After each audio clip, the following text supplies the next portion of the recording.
Hi and welcome to the channel. Welcome also to our new subscribers. Very happy for you to join in with us on this journey, I should say. For those of you that don't know, I'm Gary and this is Shelley. Together with our dogs in 2023, we moved to and we now live in Central Portugal.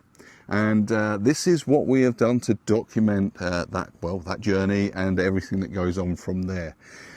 More importantly now though, what have we been up to this week, Shelley? What's been going on?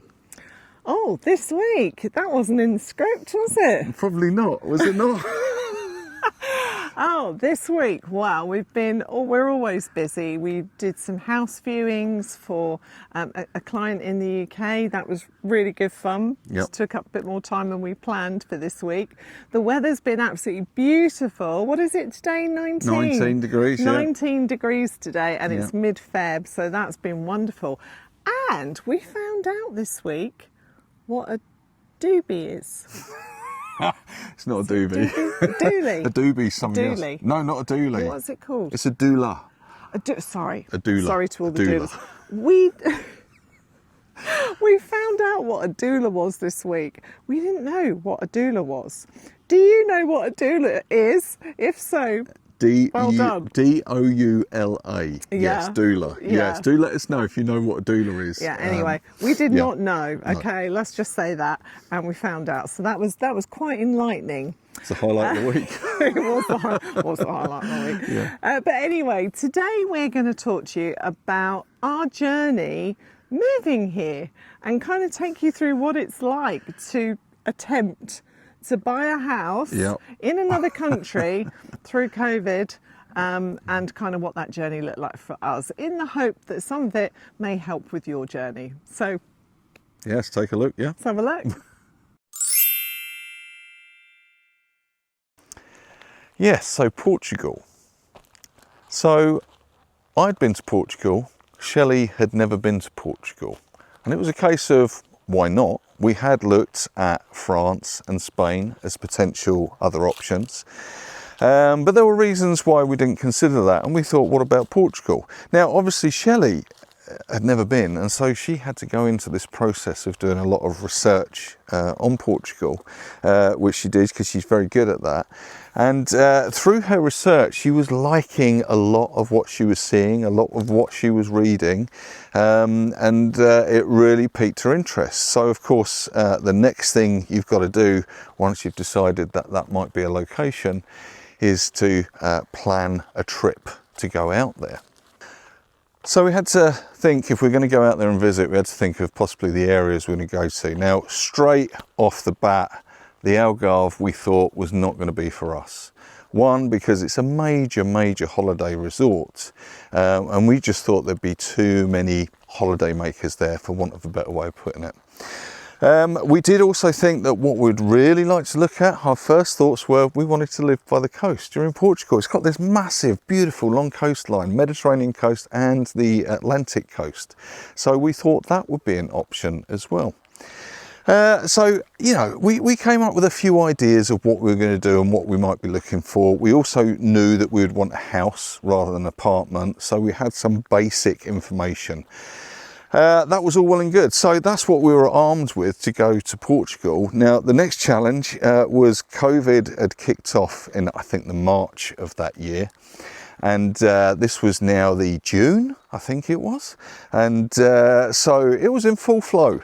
So we had to kind of navigate the interesting aspects of trying to fly to another country in the middle of this COVID outbreak that had gripped the whole planet. On top of all of that, we decided, in the middle of all this madness and mayhem, that we would sell our home as well. Great move. Yeah, so for our first visit, our recce, we decided that we wanted to live by the coast. That was kind of what was in our heads. So the Silver Coast was our focus. We flew into Lisbon, and basically we plotted a route that took us all the way up to Aveiro at the top, and with Fig de Foz in there, San Martino de Polo, Erixia, gosh, all those sort of coastal places. Cascais, we spent some time in Cascais as well. And so we took that as a sort of baseline to follow. What was really interesting was that we went to those places in winter. And what we kind of couldn't get in our heads was, well, what is it actually like here to live here in the winter? Because obviously a lot of those places, they're really busy in the summer, and then you've got like holiday homes. And so in the winter, which is when we were there, as I said, it kind of felt dead. And suddenly we just thought, this doesn't feel right. It doesn't really feel like our sort of place. And well, we looked at the prices as well. I mean, we would have literally been living in a small apartment. So I think it was a really good visit from the point of view that we loved the Silver Coast and we wanted to be able to go to the Silver Coast, but it wasn't necessarily the place that you came to that you thought, yeah, this is home, this is where I want to live. So it was good, that visit, because it really helped us to rule out those areas. The one we did really like was Figueira da Foz, because that kind of was so naturally beautiful and such a nice part of the world. And so that was definitely a focus for next time. So that was really our visit, and it was back to the drawing board for the next time we visited Portugal. And therefore we decided to change our approach. What we would do now is look at houses that we liked in our budget, and then let that take us to wherever that took us, as opposed to target specific areas. Yes, I lost Shelley for a good 6 months. Every single night thought, let's watch something on the TV. No, she was gone. So I lost her. I actually at one point thought she was having an affair or something. She's got another fella stashed away somewhere. Yeah. But it was just a house hunting, wasn't it? Yeah, an affair with Idealista. And what, oh my gosh, what a process that was. And you do have to be obsessively looking on there all the time. So every day I was going through, seeing if I'd missed any properties, seeing if I should relook at some other ones, or maybe that I discounted them. And the actual work to try and select properties is hard, because estate agents have very strange ideas here, or certainly when we started looking for a house.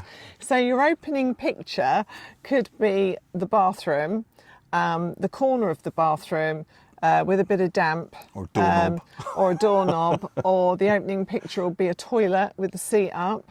That was good. Designed to draw you in, wasn't it? Yeah. Or a door in the kitchen. No front of the house, no logic, no flow. No. So actually trying to select properties was incredibly difficult and very, very hard work. Yeah. And I used to have to rely on Gary as well, because your Google skills. Well, yeah, I mean, you'd show me stuff and I'd be like, wow, what the heck are we They looking don't at show here? the location, do Oh, they? well, you know nothing. And one thing about Portuguese Idealista and estate agents is you do not get the location of a property until you are booked to go and see it. And then it might only be the day before and they'll tell you where it is. So we had to do a lot of research, and I'll be honest, I have a very special set of skills. I don't know how... That sounds wrong. Yeah, sorry, that was my Liam Neeson impression. Not good. No, okay, No. fair enough. We'll leave my Liam Neeson impression for the moment. But my special set of skills involve taking what we know about the property in terms of its location, the photos, etc., transposing that using something in my brain that does this, and finding the exact location of the house. And I'd say we probably had about a 75-80% hit rate on this. Good. But what that meant was we would find the property, we could then do Google drive-bys, things like that, and we could sometimes validate, or we could kick out the ones that were next to sewage works or whatever it was. Or the one next to a graveyard. Or a graveyard. Yeah, I mean, I don't mind graveyards, but I'm not sure. Yeah, so it was my special set of skills. They really worked and really helped with that, I think. Yeah, they did. Yeah. And I think for me as well, that process, whilst Gary said he lost his wife for 6 months, it is also, it really defines what it is you're looking for. And I really sort of homed down with what is it we wanted, We did not want a wreck. We didn't even want a reno, to be honest. But in the end, we kind of thought we might consider doing a little bit of work, because it seemed like every house needs some work doing to it, even if it's just to bring it up to sort of UK standards in terms of heating and stuff like that. But we knew we wanted a house. We knew we wanted to be, we ideally wanted to be somewhere in the countryside. We really wanted amazing views. We really kind of hoped we could get a pool, etc. and a house that wasn't too high maintenance, because when we moved here, our plans were to travel, you know, and be able to go off in our camper van and go on trips. And we didn't want a high maintenance life. We've had high maintenance houses all our lives, and we just wanted to get to the stage where we didn't have to worry too much about that stuff. And we wanted that house to be under 200,000 euros. Yeah, I think we were looking for the golden unicorn egg. The golden unicorn egg. What's a golden unicorn? Is it golden unicorn or a golden egg? We were looking for something that was very. I like golden unicorn egg. Yeah. I like we could create a whole new thing on that. Yeah, we've got to look out for those golden unicorn eggs. We'll show you what they look like on the screen now. We were definitely looking for all those, yes. So anyway, we drew up a list of houses, didn't we? Yeah. And once we'd done my Google skills, we discounted a lot, the location of them as well. Yeah. Some of them were just like, no, it's too rural, it's too built up, it's the wrong location, the wrong place or whatever. Yeah. I guess the next challenge was to get out to see them this was COVID, remember, and this was at the start of COVID, wasn't it? First few months. Yeah. And it's like, how the heck do we fly to Portugal to go and look at these properties? Yeah. And that was the next big challenge, wasn't it? Yeah, with the viewings. And the agents, to get the viewings with the agents, because they're not responsive, were they? Yeah, exactly. So that was the next thing. Book time off work, book flights, hope that when you book flights that you don't have to cancel the flights because lockdown kicks in again. Yeah. And then start contacting agents. Now that really was, as you say, where the fun started, because agents over here, or certainly at this time of, you know, our experience, did not answer emails, very rarely could get through on the phone, because as soon as they heard an English voice, I had receptionists put phones down on me. And it was quite hard to actually arrange any viewings. And actually it was our first lesson in Portuguese culture. Yeah, it was, because Portuguese people, they like to do business in person. They like you to go into the agency, talk to them, you know, build a relationship. They don't like emails, and they're not. They do like the phone more, but they're not really emailers. Well, of course, in our world, email's everything. And we wondered why we weren't getting responses. So that was definitely a challenge. The language was definitely a challenge, and trying to line everything up. Yep, so we had to plan that next visit, didn't we? Yeah. That was, and I think we decided on a couple of locations, general locations, which was Central Portugal and over towards Figueira da Foz. Yeah. And we were also, we'd planned and booked for right up into the north on the Spanish border as well, didn't we? Yeah. So we had, I can't remember how many properties it was, but we... Quite a lot. We had, I don't know, 10, 15? Yeah. To go and see, and so we booked all this for our big tour, our big trip, didn't we? And I should say our approach was very much to find the houses that we liked, then go and look at the areas, as opposed to, as we sort of said earlier on our first trip, we were just trying to get a feel for areas. But yeah, that was certainly some hell of a trip now when I think back on it. Yeah, it was good. Enjoyable. So we flew into Portugal and started that search, or that visit.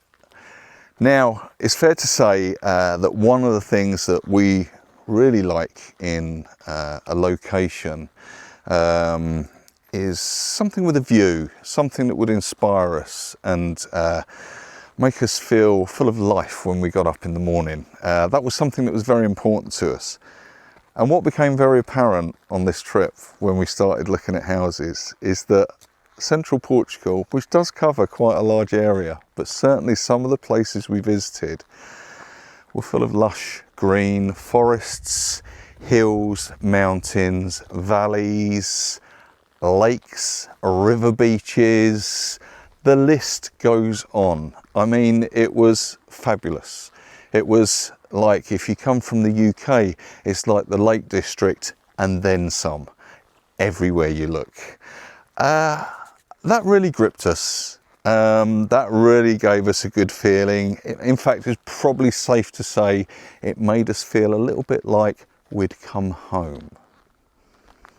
So the big question on this search in Central Portugal was, could we find the one house that would make it all happen? Well, let's take a look at some of the properties that we viewed and some of the properties that got away.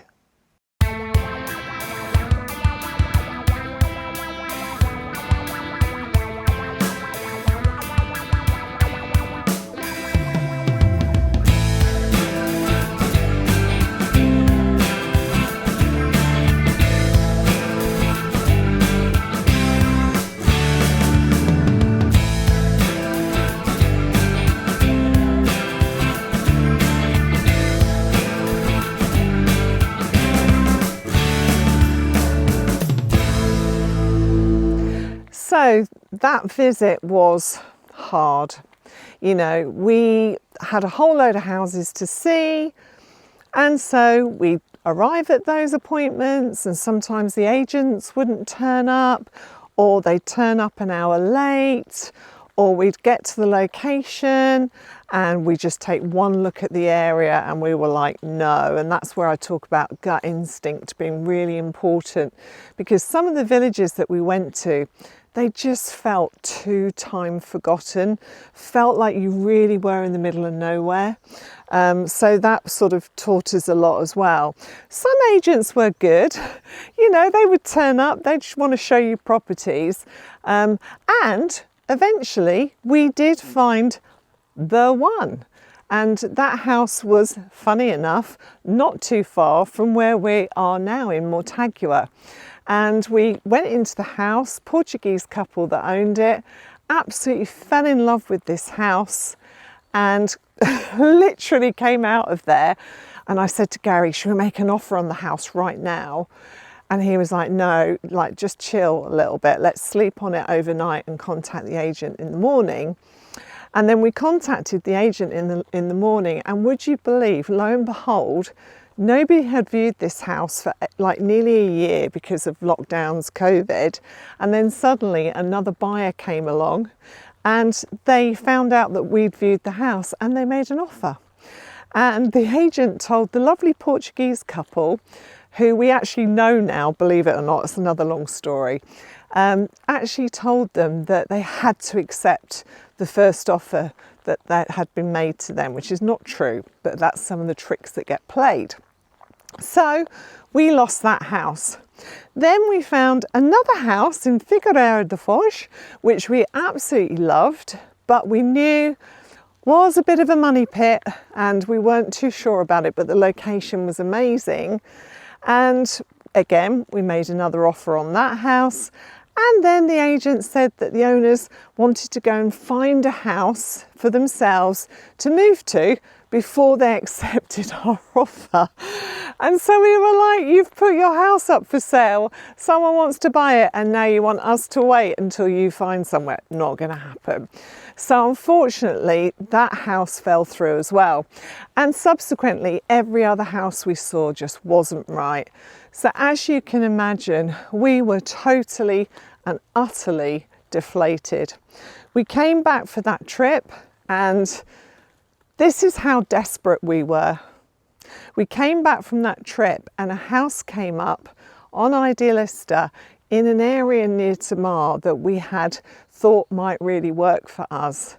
And we actually were going to put an offer on that house. Sorry, we did put an offer on that house sight unseen. Now we used some services to help us. So we sent a surveyor around to this house. And we used the services of a agent who could go and look at the house for us, and that's what we do now for other people. And we actually put an offer in on this house because we couldn't get out to view it.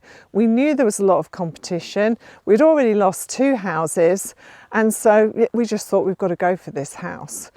Were we mad? Are we mad? Yes, we were. But in the end, we just couldn't go through with doing that and buying a house sight unseen. So at the end of that trip, we just felt in a really bad place. Yes, and so the search shifted to Spain. Shelley set up the flights. I think we had 10 viewings booked, which was a lot easier to book them, to be fair, with the Spanish real estate agents. We had that all lined up, and it was literally, I think, 2 or 3 at most, 2 or 3 days before. Yeah. Tell us what happened, Shelley.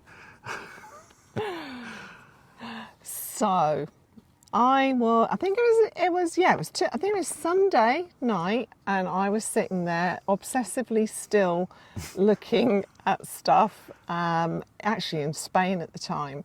But I followed a site called Pure Portugal, which is where people advertise their own houses for sale. And so up came this little thing on Facebook from Pure Portugal with this house, and I looked at this house and I thought, oh, that's absolutely what we were looking for. So anyway, I casually mentioned to Gary, and I said, oh, I've just seen this amazing house come up, and he's like, well, put it on the list for, and I went, it's in Portugal. And he just sort of looked at me and went, well, we're not looking in Portugal, we're going to Spain in 2 days' time. We're not talking next door in Spain either, No, we're talking right on the other side of Spain. And then you start getting a little bit cross with me. I did have a little paddy. At that point, I decided I would leave this situation, and I contacted the owners of the property. No, but to be fair, without him knowing that night. I did. Because I knew we'd have to get in there quick, and I knew and that's the other thing. I'm not sure if we mentioned, but there's a lot of competition for houses at that point. So I knew I'd have to reach out to these owners and get in there quick. So I thought I'll just do that. That won't do any harm. We don't have to go and look at it. And then in the morning, Gary always brings me a cup of tea in the morning. It's very well trained. He came up, he gave me my cup of tea, and he went, we've got to go and see this house, haven't we? And I went, yep. Because I think our hearts were always in Portugal. Spain was never on our list, and it was just unfortunate that we felt the way we felt, that it was just going to be too hard to live there. Yeah. But yeah, and so fate intervened, and that day I changed the flights, I cancelled all the visits in Spain, and we booked to go to Portugal. Yeah, and it was a gamble, wasn't it? It was, we were going to Portugal. Gamble. It was, everything was on this one roll of the dice. So everything. Yeah. So change the flights, as Shelley said, we're going to Portugal. We're looking at one house and one house only. Yeah. And we were there for, I think we were due to go for about 4 or 5 days. It wasn't that long, was it? Yeah. 4 or 5, it was under a week anyway. Yeah. But anyway, it was interesting because when we got there to view the property, we flew in and we stayed in Figueira de Foz, favourite place. Was lovely, yeah. But we went across to Mortágua, which is the local town, obviously, to this property. And we'd already been there because... We realised suddenly, because we knew, because the Sonadas house, which we showed earlier, we'd seen that and we'd already been through Mortágua. Yeah. And so when we got, we're like, we know this, but it didn't register at first. And it's a beautiful little town. And that was one of the ones that got away. But now we're back again. We love the town, and then the local area was fantastic. Yeah. And so that was it. It was on to have a look at the property, wasn't it? And so we made an offer. We went to see the property, and I remember now it was an English seller, which was fantastic, only because we could speak the language. Yeah. And I actually remember I'd already made the decision to buy the house before we got there. I think you had, yeah. But obviously subject to seeing it. But in my head, that house was going to be ours one way or another. It was the house for us. And I remember when we were viewing it, and Marta, who's one of our very good friends now, was taking us around the house. And I remember saying at the end of the visit to Gary, I never even looked at that house. Did it have this? Did it have that? What did that look like? And he was like, what do you mean? I went, I was so focused on her liking me because I really wanted to buy that house that I didn't actually look at it properly. And the reason I was like that was because there was another couple that she told us had been lined up to see the house straight after us, and so I knew that like it was going to be like a high competition situation. So I just wanted her to like us because I really wanted that house. Kind of worked out, didn't it? It did work out all right. And actually now they've been our friends for the last few years, so yeah, blessings do really come in strange ways. We found the moving process very smooth indeed, and I think we were helped on that front by the fact that we were we'd bought a home. Well, it was a holiday home, but we'd bought a home and we weren't moving into it straight away. So it meant that we could send things across in stages rather than bang, we're moving out of one place and we're moving into that one straight away. So it was smooth. We did it over a period of time and that was quite smooth, wasn't it? It was. I think the most exciting day of my life, the most exciting day of my life was when the Algarve removals lorry pulled up outside. We were living on a farm at the time, and it was a miserable, dark, grey, typical English winter. It was one of those days. And that removal lorry, it just suddenly, it felt real. We were going to be moving to Portugal, and it was a very exciting day for me. Yeah, and they were very good as well, weren't they? The removal company, they took so much of the stress out of it. They turn up, they wrap everything, and boom, they take it out, and off they go, and they're quick as anything. And a lot of people worry about these things because they say, oh my God, you know, moving stuff abroad, and you've got to have inventory lists and all of this, and technically you do, but if you use a proper removals company, and they're not that expensive, they will do all the paperwork for you, and it takes all the stress out of it, so you don't have to worry about certificate of baggage and all these things that you read online when you're looking to move stuff. And for us, I think it's quite a common question that we had, like, did you move everything? Did you move nothing? Did you just go with your suitcases? I literally took everything. Now, bearing in mind the electricals in the UK are the same voltage, aren't they? As here? It's the same voltage system. So we're lucky in that respect. If you're American, you're on the 110 and it's 240 voltage, here. too difficult. 240. But we took everything because electricals are expensive here. Tools are expensive here, and Gary had like a whole load of power tools and things. Tools. So we wanted to take those, and I love vintage furniture. If you can just come here and you're happy to go to IKEA or go to a retail park and buy everything in one go, then you're going to, you know, leave everything behind. But I love vintage stuff, and vintage is very, very hard to buy here. Facebook Marketplace isn't great. You can't just go to a vintage furniture shop. There's not many of them. So we took everything, and actually for $2,500, which was the cost of our removals, there is no way I could ever have replaced what we took for that amount of money, let alone find it. So it was really worth it. No, it was very, very good. That's just one aspect of it, getting your stuff out there. Then you've got things to set up. I mean, obviously utilities, they're all straightforward, but the number one most important thing that you need in the modern world anywhere is an internet connection. And we had a great guy help us with that, and he literally free of charge. Took the sting out of it, and he literally did the applications for us, put our details on there, set it up. Visit, organise the visit. Organise everything so that when we got there, we would be all set up and ready to go, pretty much, wasn't it? His name's Fernando. Actually, we don't get any commission from this. I'll put his name down in the comments. He really is good, and he doesn't charge you anything. He earns a commission for getting your internet contract, so that's how he makes his money. And our utilities, our solicitor did those for us. So if you are buying or renting, normally your estate agent will do that for you, or your realtor that got you your rental will offer that service free of charge. So that's quite good. all in all, a very good experience, yeah? It was brilliant. Yep, Yeah, I have to absolutely. say. So that wraps things up for this week. We do hope you've enjoyed and that there's been some really useful information in here. But really what we wanted to do was share our story of how we went about it. If you enjoyed it, in fact, give us a like. Please, we would love to know if you are starting a journey, moving to Portugal, thinking about living in Portugal, drop us a comment. Tell us your story. We would love to hear it.